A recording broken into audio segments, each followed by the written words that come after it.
Hello dear students, कैसे हैं सब लोग। उम्मीद है कि सब बहुत अच्छे से होंगे। Class 10 social science sample paper 2023 के क्वेश्चन नंबर 21 के सॉल्यूशन में हम पहुंच चुके हैं। अगर आपने इससे प्रीवियस वीडियो अभी तक नहीं देखा तो कंप्लीट प्लेलिस्ट का लिंक मिलेगा आपको डिस्क्रिप्शन में। एक बार डिस्क्रिप्शन आप जरूर चेक कर लोगे। क्वेश्चन नंबर 21 क्या है? Analyse any two factor that were responsible for the great depression in America during 1929, यानी 1929 के टाइम्स में ग्रेट डिप्रेशन के लिए रिस्पॉन्सिबल दो फैक्टर के बारे में हमें बताना है। तो ये चैप्टर जो है वो किससे रिलेटेड है? तो सिंपली अगर आप देखोगे तो जो ग्लोबल वर्ल्ड टॉपिक्स है उससे सिंपली ये रिलेटेड है। ठीक है, तो अगर हम लोग इसमें देखें तो ये सिंपली अमेरिका के बारे में बात कर रहा है। और अगर आपने वहाँ पे पढ़ रखा होगा तो कौन कौन से फैक्टर वहाँ पे रिस्पॉन्सिबल थे। तो एक तो था कि ओवर प्रोडक्शन, मतलब शॉर्ट में व्यू ले लेते हैं।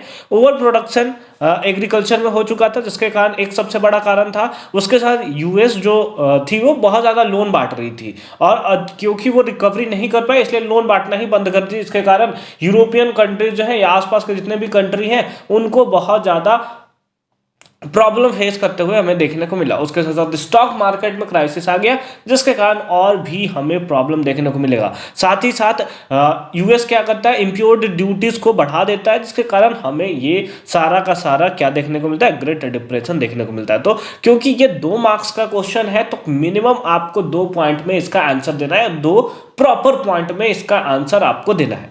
ठीक है, हाँ, तो 2 पॉइंट में देना है। जैसे 2 नंबर का क्वेश्चन है तो 2 पॉइंट में, और पॉइंट वाइज आंसर को आपको लिखना है। ये चीज आप ध्यान दोगे। एक हम बोनस पॉइंट बताएंगे, टेंशन मत लो, हम टोटल 3 पॉइंट बताएंगे। तो नंबर 1 पॉइंट में क्या होगा कि post world war economy of the world was fragile. Overproduction in agriculture was a major issue in the world. It was made worse by falling the agricultural price, है ना, क्योंकि उस टाइम में over production हो गया था agriculture में, जिसके कारण एग्रीकल्चर प्राइस जो थे वो क्या गिर चुके थे, धीरे धीरे गिर चुके थे। अब बहुत ज़्यादा प्रोडक्शन होगा, अगर हमारे पास सप्लाई बहुत ज़्यादा है और डिमांड कम है तो उस बेसिस पे क्या होता है कि किसी का भी दाम जो होता है कम हो जाता है, जिसके कारण हमें तो एक इशू ये देखने को मिला कि इकोनॉमी को बूस्ट नहीं मिल पा रहा था।